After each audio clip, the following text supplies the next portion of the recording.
os elementos que reconfigurassem as formas de ser pai. É isso que nos diz Fábio Belo. Isso vai aparecer, Catarina, por exemplo, em alguns artigos que dizem assim: nossa, esse homem brinca com o filho, cuida do filho, ele parece uma mãe, é um homem tão materno, né? Ou seja, há ainda um certo preconceito e uma certa dificuldade de aceitar que homens também cuidam, né? Cuidam e amam e se afetam como homens, como pais, né? E nem por isso precisam ser colocados no campo do feminino, no campo do materno, né? Isso é um risco, né? O mesmo risco que as feministas nos alertaram quando a gente vê uma mulher dirigindo um caminhão ou, né, dirigindo uma empilhadeira, e a gente faz o elogio dessa forma generificada também, né? Nossa, essa mulher pilota um caminhão como um homem, né? Isso não é um elogio, né?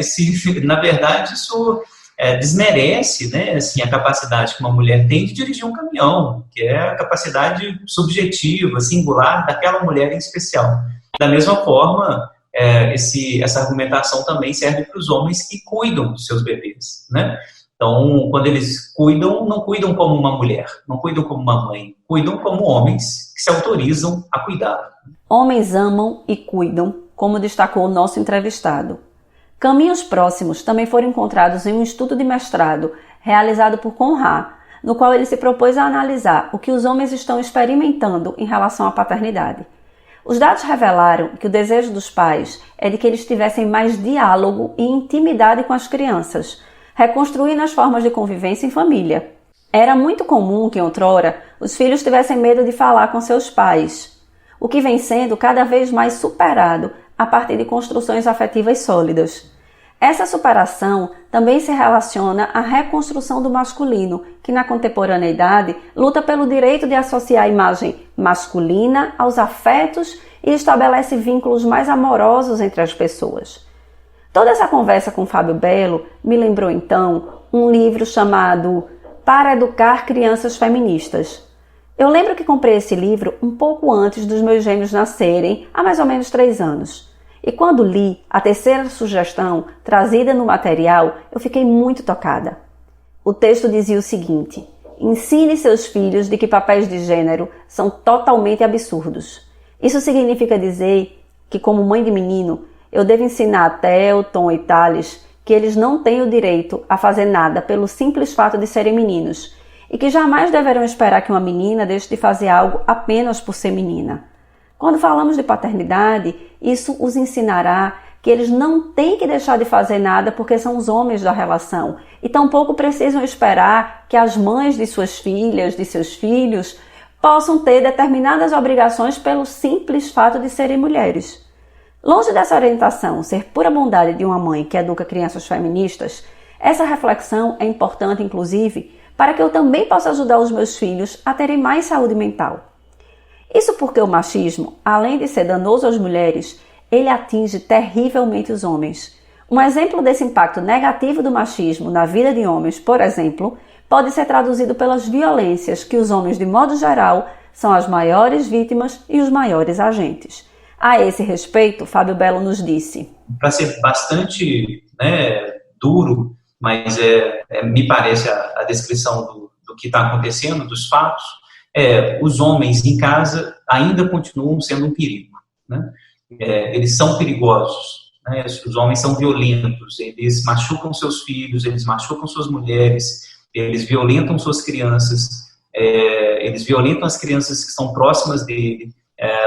Isso, de maneira geral, uma imagem frequente, e isso não vai mudar, isso vai se intensificar durante a pandemia, né? No entanto, insisto, casos singulares que devem ser sempre trazidos também como modelo, como exemplos, né, de que é possível ser diferente, né? É possível ser um homem que não maltrata uma mulher, que sabe, né, que não maltratar ou cuidar dos seus bebês não é algo que seja merecedor de prêmio, né? Você não merece um cookie né? Porque você cuidou do seu filho, né? Parabéns, você cuida bem. Não, o meu trabalho é parte da minha tarefa humana de cuidar de um bebê, né? E se responsabilizar por um bebê é tarefa dos pais, né? Não mereço nenhum prêmio especial por isso, né? Uma responsabilidade que é nossa, né?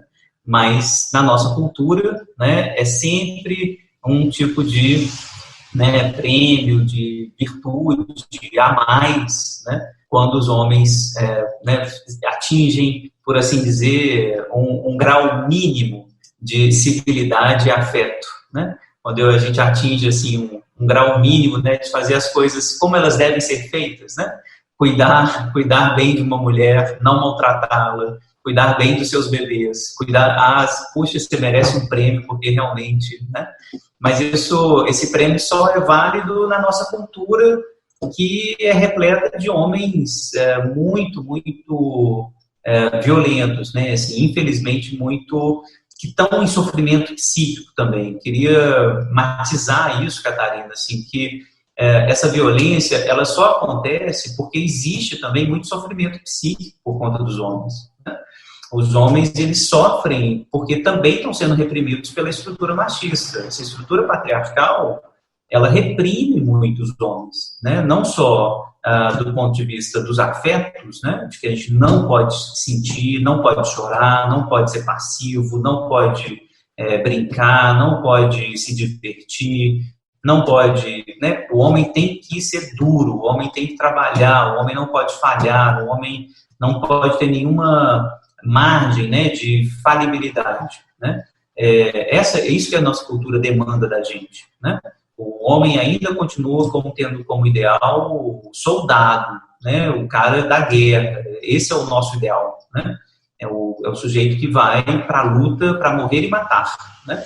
E é isso, né? Assim, os homens continuam sendo a principal causa de morte dos homens no Brasil, continua sendo assassinato durante centenas de anos já, centenas, né? A gente está falando de uma violência muito real, muito concreta, né? Os homens se matam muito mais que as mulheres, muito mais, é incomparável o número de suicídios dos homens do que comparável às mulheres, por exemplo, né? Então a gente está falando de sofrimento mental agudo, né? Isso, claro, redunda em violência também externalizada para as crianças e para as mulheres, mas, insisto, há exceções, e há muitas exceções, né? E isso tem mudado, né? Existem forças sociais também muito importantes. A televisão, a mídia que você falou, os canais no YouTube. Eu tenho visto cada vez mais, Catarina, não sei se você está vendo também, canais no YouTube de homens que são pais e que estão falando de paternidade. Tipo assim, sou pai de 2 meninas, sou pai de um menino, brinco assim, faço isso. E são canais que têm uma visibilidade alta, os homens compartilham isso. O Rodrigo Hilbert é um homem que tem aparecido, né, hoje em dia assim, como modelo, né, do que é ser um homem, né? Ele costura, ele aparece como modelo não por acaso. Ele é um homem sensível, que costura, mas que mantém também esses traços típicos da masculinidade, né? De matar o animal, de cozinhar, de fazer o forno. Mas é um cara que é sensível, que costura, que é artista. Então, tem mudado. Existem forças sociais que têm mudado e isso é importante também. Foi justamente essa contribuição de Fábio Belo que me fez pensar muito sobre a importância de uma educação feminista para a construção de paternidades mais amorosas em nossa sociedade. Muito me alegra ter nessa vida um companheiro feminista para me ajudar a educar os meus filhos. Não há dúvidas, Fábio, que a violência é um sintoma dessa estrutura machista que estamos inseridos. Outras paternidades afetuosas são, portanto, caminhos possíveis para o enfrentamento dessa violência que nos assola e apavora. Os homens não são e nem precisam ser os agentes da guerra. Para outras formas de ser pai, portanto, faz-se necessário outras formas de educar meninos e meninas. Esse é o meu desejo. Esperamos que tenham gostado. Para essa conversa, contamos com a colaboração da PROESC, Pró-Reitoria de Extensão da Universidade Federal de Pernambuco, e dos extensionistas Beatriz Pinto, Elan Pablo Gouveia, Luciano de Abreu, Gabriele de Lima, Elaine Silva, Cecília Oliveira e Suzane Fonseca. O roteiro foi escrito a muitas mãos, com a colaboração das extensionistas Adalgisa Micaele de Souza e Letícia da Silva. Agora corre nas nossas redes sociais e acompanha a gente por lá. Aproveita e sugere temas para os novos episódios. Até mais! Apresentação e conteúdo: Catarina Gonçalves. Produção e edição de áudio: Tostão Queiroga. Produção geral: Mariana Oliveira, Mariola Comunicação.